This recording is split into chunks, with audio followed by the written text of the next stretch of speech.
Hey everyone, welcome back to the channel. In today's quick tutorial, I will show you exactly how to download your voiceovers from Elevenlabs in 2025. First of all, you need to open your web browser and search for elevenlabs.io. Once you are over here, you need to simply provide your login credentials and you need to just log in into your account. This will be your Elevenlabs dashboard. Over here, you need to hover over to the left hand section and click on a text to speech option. Once you are on this page, on this section, you need to simply provide the script that you want to basically convert into audio. After providing the script in the right hand section, you will see the voices that you are using. So you can click on this option and among the given voices, you can select the voice that suits your audio the best. For example, let's say you have selected Alice. After that, in the model, you need to make sure that it is the latest model, which is 11v3 alpha.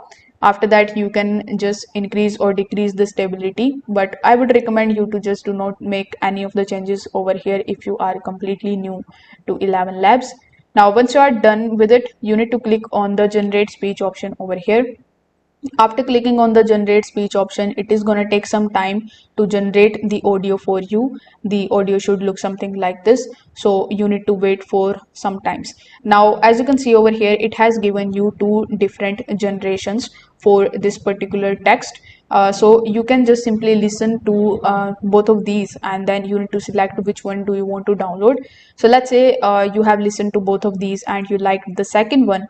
So in order to download it, simply click on the download option right next to it, and this is your audio which comes in your PC successfully. If you want to download the first one, you can click on the download option over here, and now it will come over here just like so.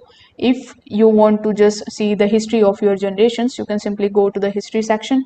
There you will see all of your generations, and you can also download the mp3 or the mp depending on the settings and the plans in your device. So if this video helped you out, make sure that you like this video and subscribe to the channel. Thanks for watching.